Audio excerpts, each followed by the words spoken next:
Hello students, good morning all of you. पिछले lecture में +2 class में हमने पढ़ा था एप्लीकेशंस ऑफ गॉस थ्योरम। तो आज हम नया टॉपिक स्टार्ट कर रहे हैं, कैपेसिटेंस।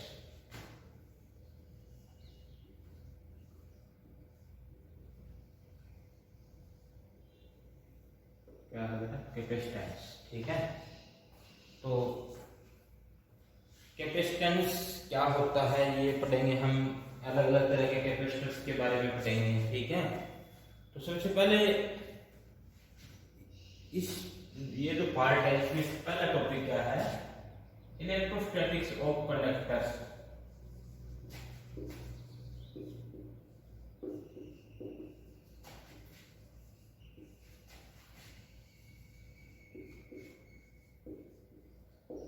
इलेक्ट्रोस्टैटिक्स ऑफ कंडक्टर्स मतलब क्या इस चीज का कि जो कंडक्टर्स होते हैं उनके अंदर अगर हम चार्ज रखते हैं रेस्ट पे तो कैसा उनका बिहेवियर होगा, क्या प्रॉपर्टी शो करेंगे वो। ठीक है, तो इसमें पहला टॉपिक क्या बेटा कि electric field inside a conductor is zero. Electric field inside a conductor is zero.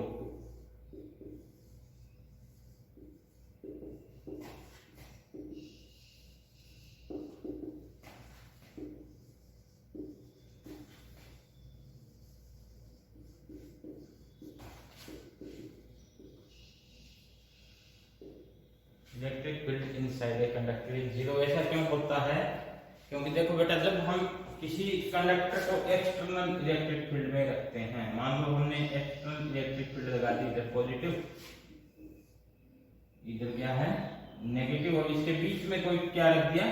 Conductor रख दिया। इन दोनों के बीच में क्या रख दिया? कंडक्टर। तो अब देखो क्या होगा, इस साइड क्या है? Positive charge. तो जो इसके अंदर कंडक्टर के अंदर जो नेगेटिव चार्ज होंगे उनको ये पॉजिटिव चार्ज अट्रैक्ट करेगा और क्या करेंगे? लेफ्ट साइड में सारे के सारे इकट्ठे हो जाएंगे। और ये नेगेटिव चार्ज किसको अट्रैक्ट करेगा? पॉजिटिव को। पॉजिटिव चार्ज सारे के सारे राइट साइड में क्या हो जाएंगे? एक्यूमुलेट हो जाएंगे। तो अब देखो बेटा, बाहर वाली जो इलेक्ट्रिक फील्ड लग रही है ई नॉट, एक्सटर्नल इलेक्ट्रिक फील्ड, उसकी डायरेक्शन क्या होगी? ये वाली। ठीक है, अंदर जो इलेक्ट्रिक फील्ड प्रोड्यूस हो रही है इसको हम बोलते हैं इंड्यूस्ड इलेक्ट्रिक फील्ड, ईपी से डिनोट करते हैं। इंड्यूस्ड इलेक्ट्रिक फील्ड, इसकी डायरेक्शन क्या होगी? ये। और जब when E naught is equal to EP, कि जब ये E नॉट और ये इंड्यूस्ड इलेक्ट्रिक फील्ड एक दूसरे के क्या हो जाएंगे? इक्वल हो जाएंगे, तो नेट इलेक्ट्रिक फील्ड इसके अंदर कितना हो जाएगा? जीरो। और जब इलेक्ट्रिक फील्ड नेट जीरो हो जाएगा तो क्या होगा? चार्ज जो मूव कर रहे हैं ना, इनका मूवमेंट क्या हो जाएगा? बंद हो जाएगा। तो when E naught is equal to EP, net electric field inside conductor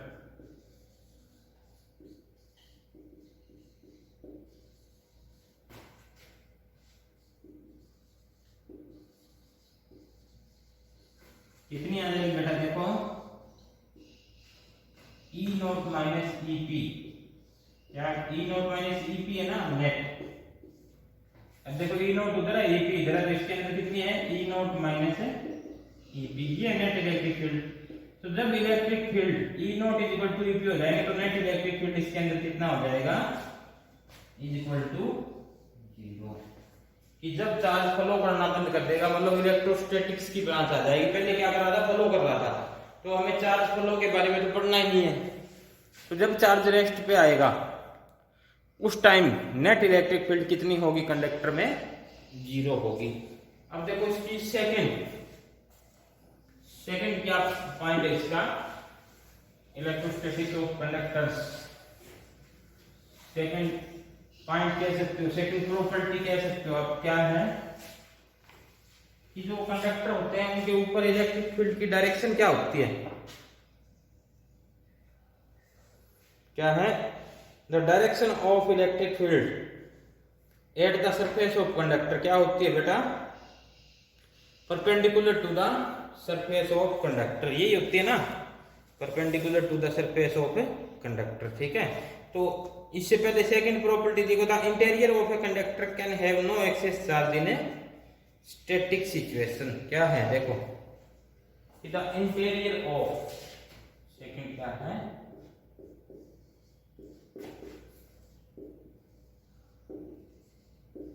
interior of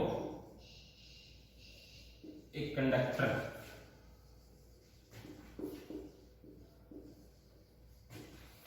can not have excess charge,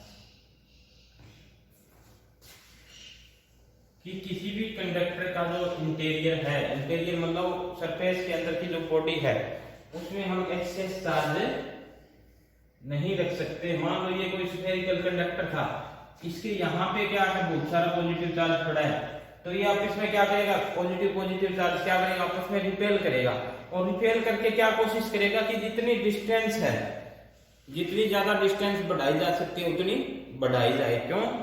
क्योंकि जितने दूर जाएंगे रिपल्सन कम होगा, तो सारा का सारा पॉजिटिव चार्ज कहां पे चला जाएगा, सरफेस पे, क्योंकि सरफेस में इनके बीच में क्या होगी, मैक्सिमम डिस्टेंस। अब इससे आगे तो ये जा नहीं सकते, ठीक है, क्योंकि कंडक्टर के सरफेस से दोबारा निकल नहीं सकते।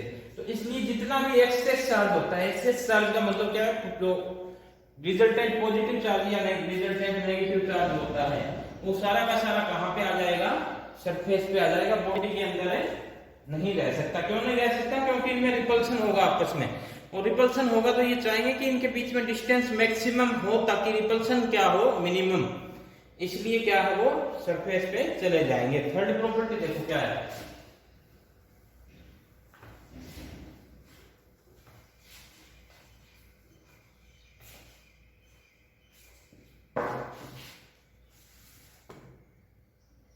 Electric field just outside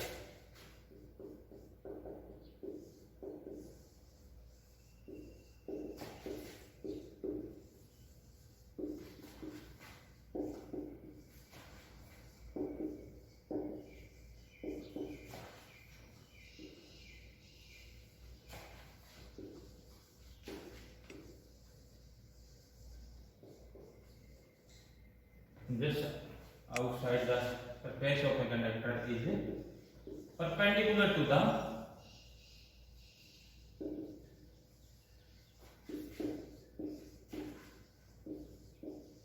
surface of a conductor। कि जो मान लीजिए कोई कंडक्टर है इस तरह का, कैसा भी हो, स्फेरिकल हो और शेप हो, इसके अगर हम सरफेस पे देखते हैं, मान लो यहाँ पे कोई चार्ज रख दिया हमने, प्लस किया वो, और अगर हम इसके सरफेस पे देखते हैं कि इलेक्ट्रिक फील्ड की डायरेक्शन क्या होगी, तो इलेक्ट्रिक फील्ड की डायरेक्शन क्या होगी पता है आपको, क्या होती है बेटा,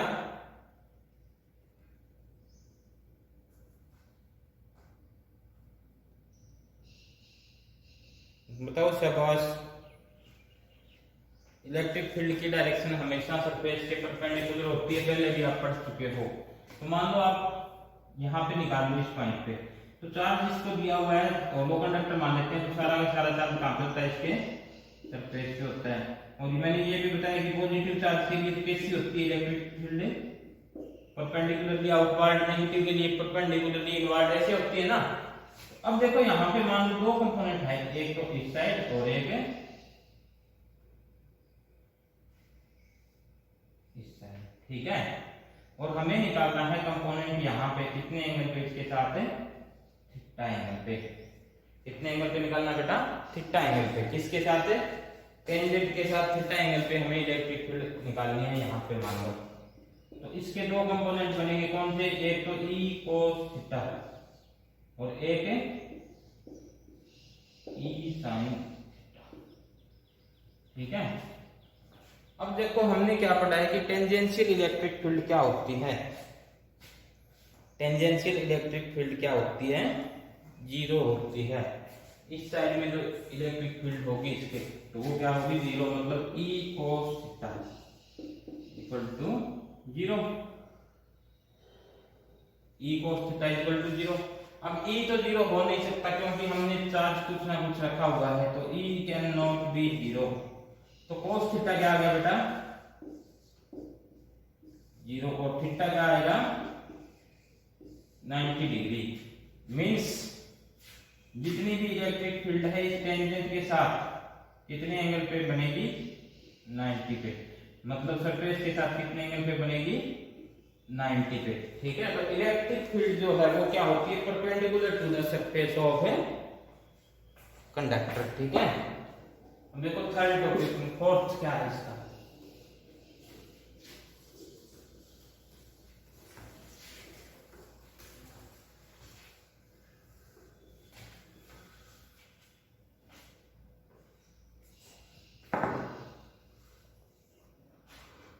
क्या electrostatic potential is constant through out the volume of the conductor and has the same value on its surface. क्या होता है बेटा कि जो भी कंडक्टर होता है उसको हम क्या क्या मान के चले थे, पहले भी हमने पढ़ा है कि कंडक्टर क्या होता है, इक्विपोटेंशियल सरफेस। तो क्या है इसका क्या दे रखा है कि electrostatic potential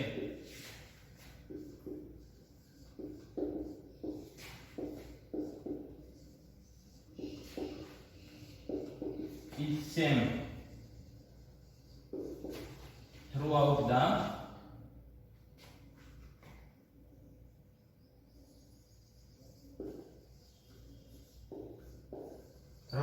volume of the conductor.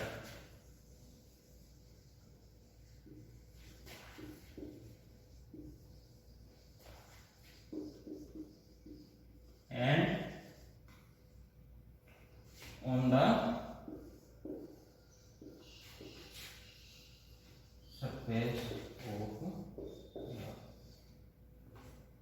conductor. ठीक है, कि पूरे मान लो कोई कंडक्टर दे रखा है इस तरह से, तो इसके अंदर भी तो क्या होगा, इलेक्ट्रोस्टैटिक पोटेंशियल क्या होगा, सेम होगा सभी जगह, और इसके सरफेस पे भी क्या होगा, सेम। तो पोटेंशियल सेम है, मतलब क्या होता है कि पोटेंशियल सेम है, इसका मतलब किसी भी चार्ज को एक पॉइंट से दूसरे पॉइंट पे ले जाने में इस कंडक्टर के अंदर वर्क कितना होगा, जीरो होगा। तो ऐसा होता क्यों, देखो इसके अंदर क्यों होता है वर्क डन जीरो, तो work done is equal to क्या होता है, फोर्स इनटू डिस्प्लेसमेंट, ये होता है ना। अब इसके कंडक्टर के अंदर हमने क्या देखा था, E is equal to zero. E कितनी होती है, जीरो। और E is also a force, E is also a force. E भी क्या होती है, फोर्स होती है, किस पे होती है, यूनिट चार्ज पे। तो यूनिट चार्ज पे फोर्स जीरो है, मतलब चार्ज कितना ही ले लो, फोर्स कितनी मिलेगी, उस पर जीरो ही मिलेगी। और अगर फोर्स जीरो है तो वर्क डन जीरो होगा, और वर्क डन जीरो होगा मतलब कि पोटेंशियल क्या है, सेम है। पोटेंशियल क्या है, क्या है बेटा, सेम है। मतलब क्या हुआ, इसका potential same. Work done zero कब होता है, वर्क डन जीरो कब होता है, जब पोटेंशियल सभी जगह सेम हो। क्योंकि पोटेंशियल क्या होता है,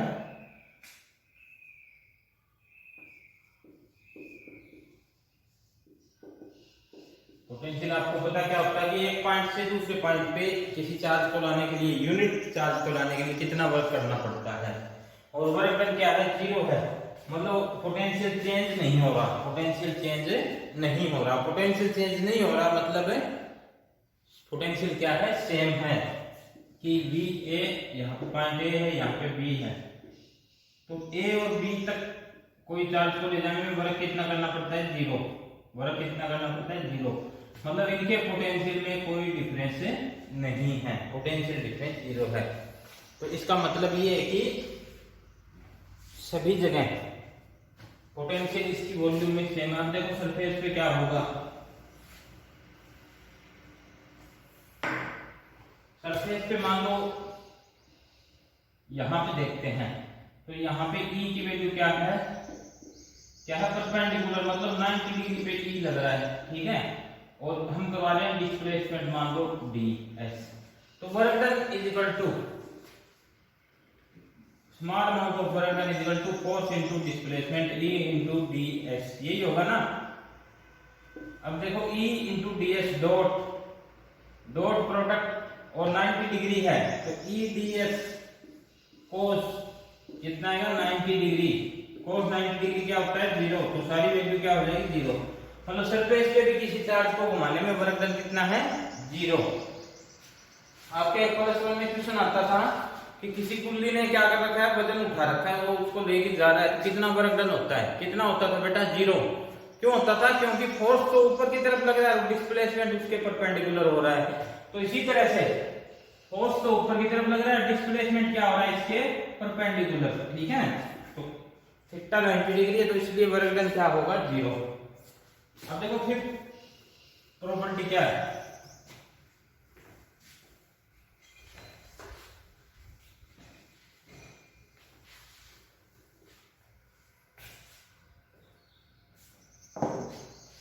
कि electric field at the surface of A charge conductor, कि कोई चार्ज कंडक्टर दे रखा है, उसके सरफेस पे इलेक्ट्रिक फील्ड इंटेंसिटी कितनी है।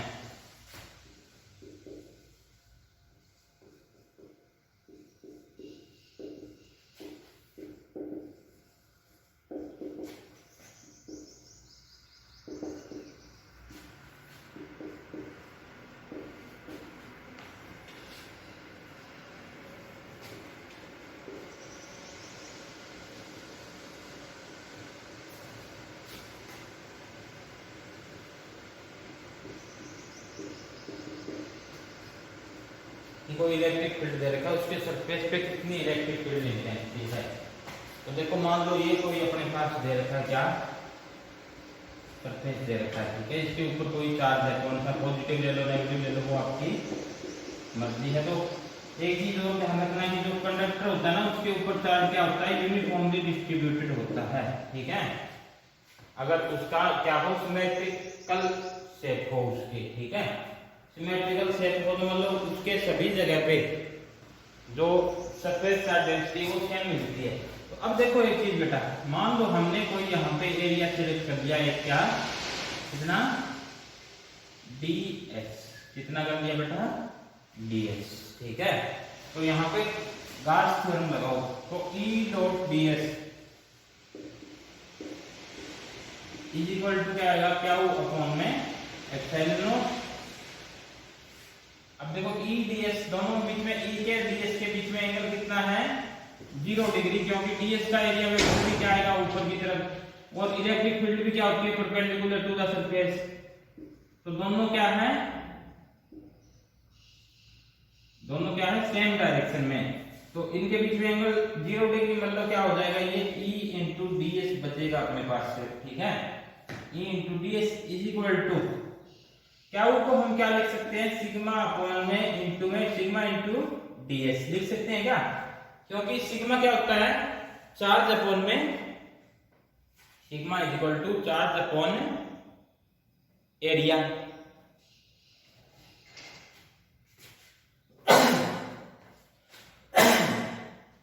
सॉरी, तो चार्ज कितना है क्या, चार्ज इज इक्वल टू देखो क्या होता है कि sigma is equal to charge upon में एरिया। अब ds इधर ले लो तो क्या इज इक्वल टू क्या आ जाएगा, सिग्मा इंटू ds, ठीक है। तो यहाँ पे देखो सिग्मा इंटू ds अपॉन में एप्सिलॉन नॉट। अब ds से ds होगा कैंसिल, तो E इज इक्वल टू क्या बच गया, सिग्मा अपॉन में एप्सिलॉन नॉट, और डायरेक्शन दिखानी है तो इंटू में एनके। ये आ गया electric field intensity at the surface of a conductor, ठीक है। अब देखो सरफेस 6 पॉइंट क्या है,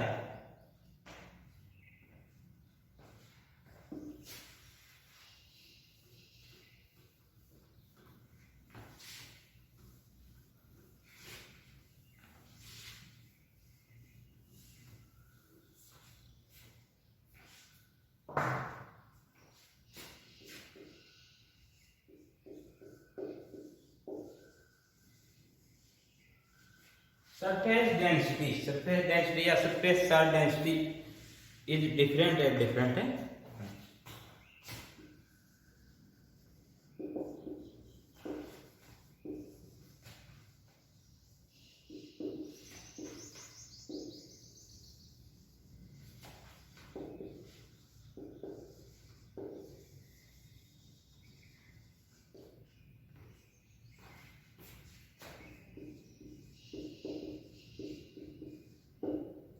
अलग अलग कोई सरफेस दे रखा, मान लो इसकी शेप अगर रेगुलर शेप है जैसे स्फीयर है, तो उस पे तो सभी जगह चार्ज डेंसिटी क्या मिलेगी, सेम। लेकिन अगर इरेगुलर एरिया है, मान लो इस तरह है कोई, ठीक है, इस तरह से कोई सरफेस दे रखा है, ठीक है, तो ये वाला जो सरफेस है बेटा, यहाँ पे देखो एरिया ज्यादा है, चार्ज क्या मिलेगा, कम। अब ये मान लो कि यहाँ पे इतने एरिया पे क्या चार्ज है और यहाँ पे इतने से एरिया पे क्या है, क्या चार्ज है। तो अब देखो सिग्मा क्या होता है, क्या हुआ अपॉन में ds, ये मान लो ds है, क्या हुआ अपॉन ds, तो यहाँ पे ds ज्यादा है तो मतलब ये क्या होगी, कम होगी, चार्ज डेंसिटी कम होगी। और यहाँ पे देखो बेटा ds बिल्कुल स्मॉल है, तो सिग्मा इक्वल टू क्या होगा अपॉन में ds। अब ds की वैल्यू वेरी स्मॉल, तो इसकी वैल्यू क्या आएगी, हाई। तो जहां पे एरिया सरफेस एरिया कम होगा वहां पे तो चार्ज डेंसिटी होगी ज्यादा, और जहां पे सरफेस एरिया ज्यादा होगा वहां पे चार्ज डेंसिटी क्या होगी, कम, ठीक है। तो ये तो थी electrostatics of conductors.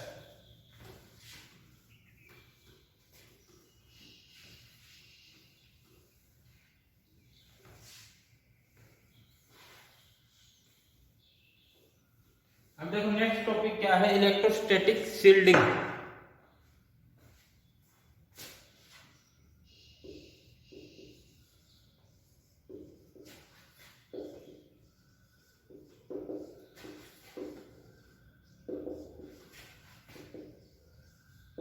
Electrostatic shielding नाम से पता चल रहा है कि किसी चीज को शील्ड करना, मतलब उसके ऊपर कुछ जैसे पिंजरे में डाल देते हैं किसी चीज को, ठीक है।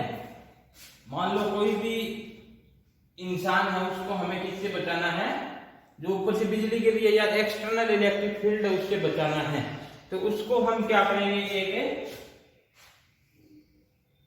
इस तरह का एक पिंजरा लेंगे, उसमें डाल देंगे। मान लो तो किस चीज का बना है ये, इसी मेटल सरफेस का, और अंदर से ये क्या है, होलो, अंदर से ये क्या है, होलो है, इस तरह से बना हुआ पिंजरा आपने देखा होगा। यहाँ पे मान लो पॉजिटिव चार्ज देते हैं, क्या देते हैं, पॉजिटिव, तो यहाँ पे कौन सा इंड्यूस हो जाएगा, नेगेटिव, और यहाँ पे फिर से पॉजिटिव। यहाँ पे नेगेटिव पॉजिटिव क्यों हुआ, क्योंकि ये भी एक मेटल प्लेट है और ये भी क्या है, सारे मेटल्स के बने हुए। अब बेटा एक चीज बताओ कि कोई भी मेटल की बनी हुई कोई कंडक्टर होता है, होलो कंडक्टर, उसके अंदर इलेक्ट्रिक फील्ड कितनी होती है, इसके अंदर अगर हम देखेंगे ना, तो इलेक्ट्रिक फील्ड इंटेंसिटी क्या होती है, 0। और जहां पे इलेक्ट्रिक फील्ड इंटेंसिटी 0 होती है वहां पे कोई भी उसको करंट या शॉक वगैरह नहीं लगेगा, ठीक है। इस तरह से हम कोई केज बनाते हैं, मतलब पिंजरा बनाते हैं, इसको क्या बोलते हैं, फेराडेज केज बोलते हैं, फेराडेज केज, ठीक है। और ये इलेक्ट्रोस्टैटिक शील्डिंग की आप डेफिनेशन कैसे लिखोगे, क्या होती है ये, तो electrostatic shielding is a phenomenon of protecting a certain region of space from external electric field. तो क्या होता है, it is the phenomenon of protecting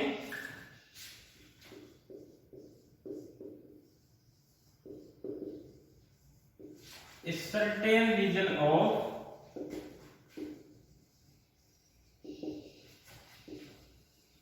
space from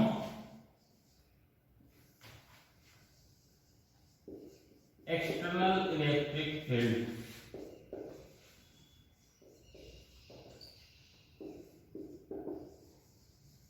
की बात से जो इलेक्ट्रिक फील्ड लगती है उससे बचाने के लिए हम किसी चीज को जो प्रोसेस करते हैं, किसी चीज को बचाने के लिए उस प्रोसेस को या फिनोमिनन को क्या बोलते हैं, इलेक्ट्रोस्टैटिक शील्डिंग बोलते हैं। और कैसे करते हैं, जैसे आपने देखा होगा कि जनरेटर होता है, जनरेटर को एक बॉक्स में रखे हुए रखते हैं, क्या रखते हैं, एक बॉक्स में रखते हैं, ठीक है। और ये प्लेट उसकी क्या होती है, उसमें ये प्लेट होती है अर्थ क्यों होती है, क्योंकि ये पॉजिटिव चार्ज क्या है, अर्थ में चला जाए, जो इंड्यूस पॉजिटिव चार्ज है, और आगे इससे आगे इलेक्ट्रिक फील्ड ना फैले, ठीक है। अगर ये नहीं करते ना हम, तो क्या होता है, इससे आगे भी इस चार्ज की वजह से क्या होता है, इलेक्ट्रिक फील्ड आगे यहाँ पे कुछ ना कुछ इलेक्ट्रिक फील्ड होती है, ठीक है। तो इसलिए हम इसको अर्थ कर देते हैं जनरेटर के केस में, ताकि आसपास भी इसकी वजह से कोई इलेक्ट्रिक फील्ड प्रोड्यूस ना हो। तो वो तो आगे आएगा फिर से ये चीज देखो क्या है आप कि मान लो यहाँ पे